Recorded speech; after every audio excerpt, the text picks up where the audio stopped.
You know, it hasn't always been easy to be Vanilla Ice, even though at one point he was probably the biggest pop star on the planet. You wanna battle me anytime, anywhere. Millions of records sold, toured the world, dated a popular singer and a dancer from Detroit.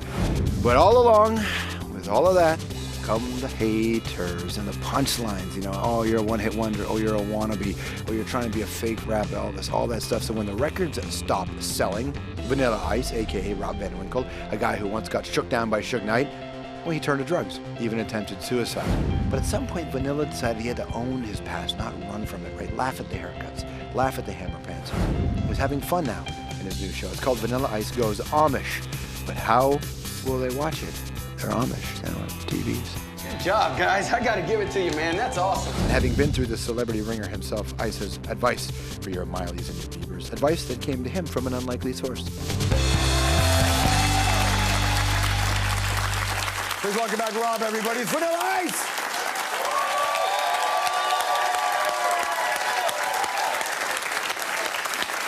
Hey, man. Hey, George. I'm good to see you again. How you doing, buddy? How are you? Great to see you, bud. You're welcome. Yeah. Dude. How you doing? I'm fantastic, brother. You having a lot of fun? Yeah, man. Last time you here, you had a reno show, you had a house show, and now you're going Amish. What is that Just all like about? that, huh? Well, yeah, I mean, what it is, you know, it's the Vanilla Ice project where I do the renovation, and it's meeting, like, the old world Amish, the way they use, you know, their skills and craftsmanship, and they really pride themselves on building things. So I got to go marinate with them for a while and give them a little bit of that feng shui. Did this come to you because, you know, in your earlier incarnations on reality shows, I mean, you looked like you were struggling with some of the stuff, and then all of a sudden, you changed. That's the greatest thing is the struggle, because without the struggle, you wouldn't have a reward at the end. Do you remember this scene here? I'm sure you've seen it played back to you a few times when you had a moment. You know, he was laughed at a lot, you know, by the media. You feel like you're living the life, you know? What is it, what's that? Picture, I hate it. Why don't you like that picture? I hate it, dude. Any old picture, I just hate it. I hate the whole image thing, everything I was, all that whole thing. I just don't like it. You serious? Yeah, man, I do not want to see You're one of the first I burned my wardrobe out because I hate it. Them damn pictures and stuff, they kill me, man. I just want to burn them. I hate that old stuff. I'm not here to live in the past. You were one of the very, very first white rappers. You should be proud of yourself. Oh, that ain't got nothing to do with it. It's just an image thing. Music shouldn't be about an image or gimmick. It's about the music. It's a bad taste in my mouth. I don't like it. I watched that, and I thought, yeah, okay, first of all, he let that go to air. But you knew there were cameras on. You were very clearly stating your position. I'm an open book. Yeah? I don't have any shame in my game. All my, you know, regrets in life are all positive because of the yesterday's history, tomorrow's a mystery thing. I mean, you can't go back and change them, but you can learn from them, and that makes it a positive. But you seem to have embraced the Vanilla Ice and the imaging thing now. I love it. Did you read a book? Did someone have an intervention with you? Did you have a thing where someone went, listen, man, George, you saw it firsthand. It was the surreal life. That did miracles for me. I learned from Tammy Faye, who's not with us anymore. She said, you are who you are because of who you were. Embrace your past, whether positive or negative, whether you like it or not, it's you. And it's gonna make you who you are in the future. And even though I wouldn't wish my life on my worst enemy to get where I'm at, I wouldn't change it with anybody today. I'm very grateful for who I am. I'm married 16 years, I got 2 kids, and that's what the meaning of life is, family and friends, not fame and fortune. Right. But it's still hard. Life is a struggle. You're wiring, man. You are who you are, right? Yes. So how do you beat that? Is it a daily affirmation? You embrace everything. You love it all. And now everything you saw me there was at the time when I didn't embrace it, and I hated on myself. And what happened is I flipped the script, and I sat back and I go, you know what? I love those baggy pants and hairdos. I love that. I love the zigzag and shave your eyebrow. Why not? It's a sign of the times.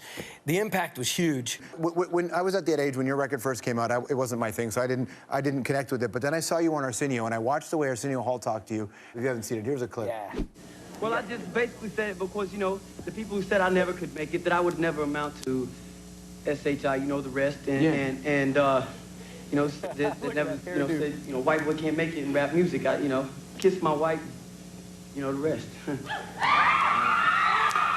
Like, you know, it's like, ha, right in your face, you know. So this is a white rapper being suppressed kind of revenge. Something like that. Now, like I said, we are who we are because of who we were. Right. Now, what's interesting about that, and I would say this, that I think Arsenio Hall is underrated because he had a show where those conversations were had, you know, which I thought was really neat that he would have that kind of conversation. What do you remember from being in that moment? That his show got canceled 2 weeks later. No, you don't and I went on to make great investments. Were you really pissed at that? You know what? I wasn't. My fans were. Yeah.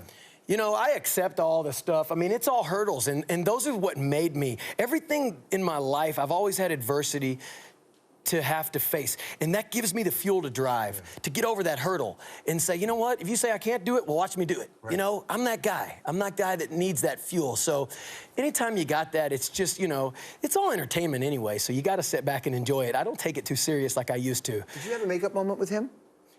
No, I never made up. I mean, I don't hold any grudges. I don't care. I mean, he's fine with me, but my fans might not like him. Dude, he's got a show. You got to go back on that show. Yeah, but he's not as relevant.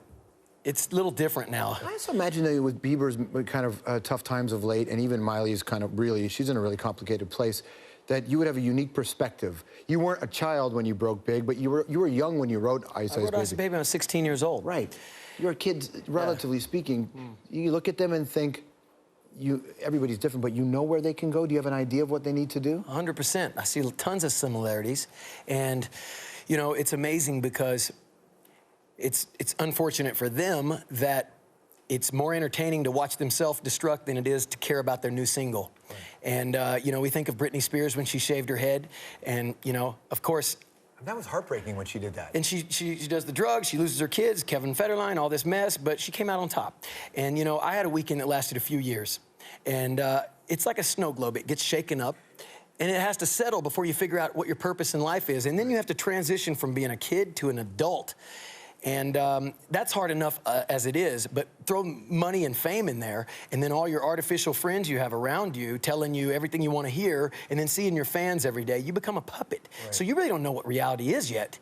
And then there's going to be a point where it all crashes, and at that point, you got to figure out your purpose in life, like in reality, in real life. Not the guy on stage. Right, and plus in the 8th grade, when you like Justin Bieber, if you're in the 11th grade, you're gonna be like, you still listen to Justin Bieber? I listened to that in the 8th grade. You know, you're gonna move on. Right. And that bottom just drops out from under you, and it's so big that the bottom drops, it drops like a ton of lead.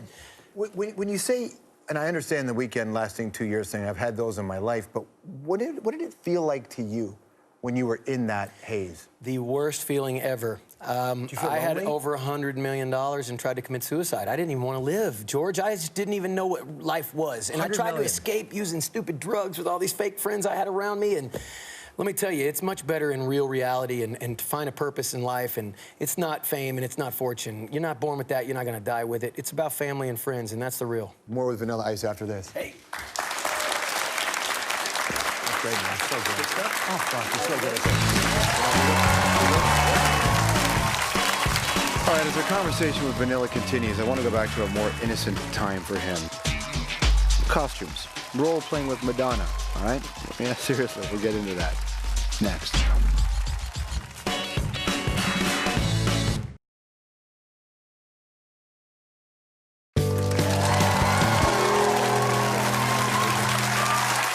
Welcome back to the program. We're hanging out with Vanilla Ice.